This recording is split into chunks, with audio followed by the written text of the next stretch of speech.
Kasih karunia dan damai sejahtera Allah Bapa kita dan anaknya Tuhan Yesus Kristus menyertai saudara.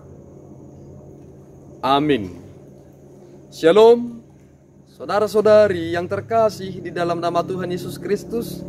Senang bisa menyapa saudara di tempat saudara berada hari ini. Dalam dimensi yang berbeda, tetapi dalam dunia yang sama. Sebagai insan yang diciptakan untuk Tuhan, sebelum kita melakukan rangkaian aktivitas kita pada hari ini, marilah kita mengawalinya dengan mendengarkan firman Tuhan. Shalom, selamat pagi untuk kita semua. Untuk pembacaan firman Tuhan ayat harian untuk hari ini, kita ambil dari Matius 15 ayat 18. Demikianlah firman Tuhan. Tetapi apa yang keluar dari mulut berasal dari hati, dan itulah yang menajiskan orang. Demikianlah firman Tuhan.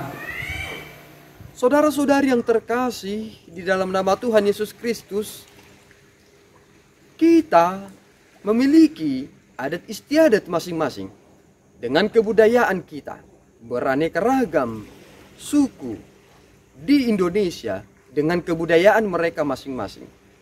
Tetapi kebudayaan itu pada hakikatnya bersifat relatif, karena apa yang saya pahami dalam kebudayaan saya tidak bisa saya paksakan dengan kebudayaan saudara atau adat istiadat saudara.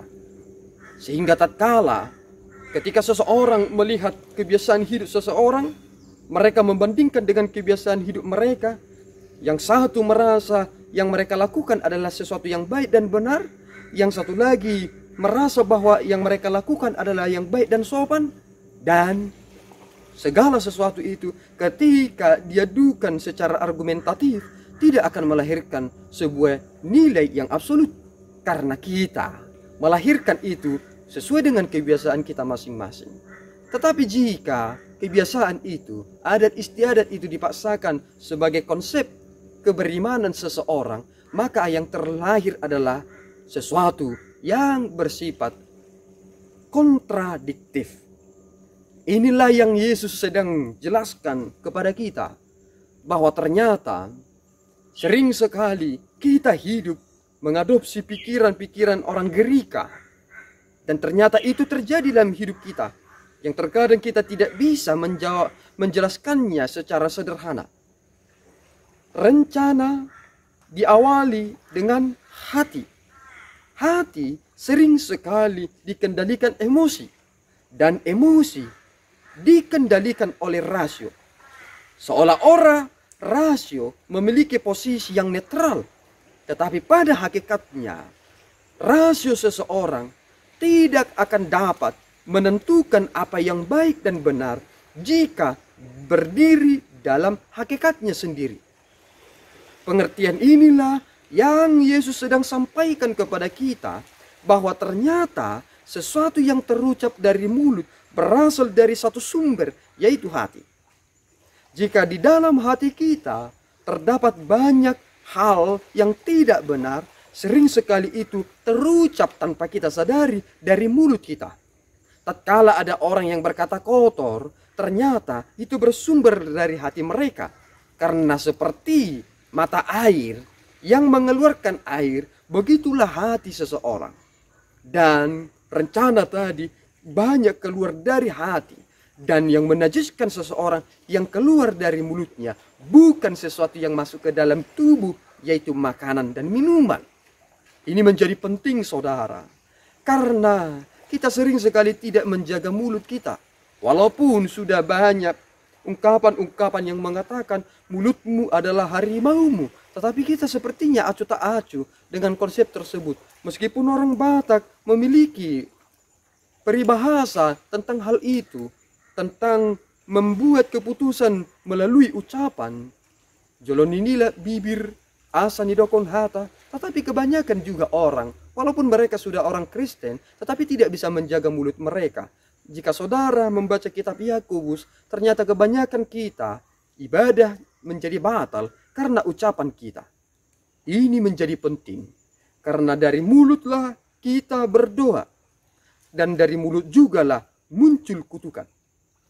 Jika saudara menjadi orang Kristen yang hidup dalam iman sejati, maka latih mulut saudara untuk berkata baik, benar, dan jujur.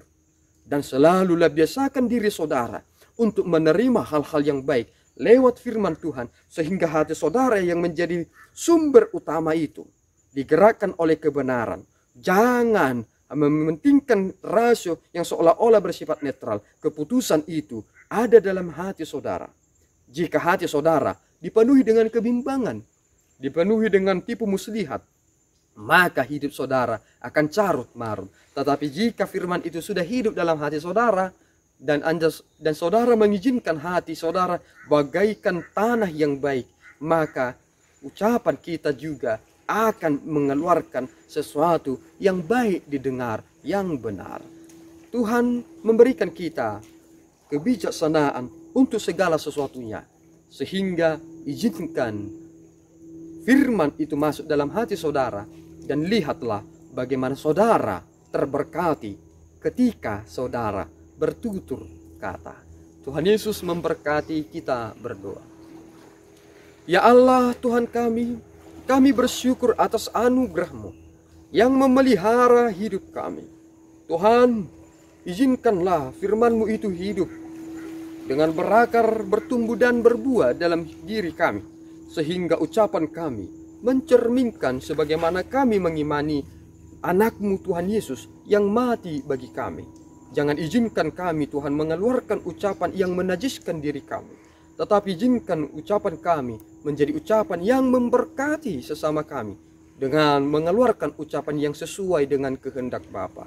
Ampunkan dosa kami Bapa, dalam Yesus kami berdoa dan mengucap syukur. Anugerah Tuhan kita Yesus Kristus, kasih setia Allah Bapa, dan persekutuan Roh Kudus menyertai saudara. Amin. Tuhan Yesus memberkati.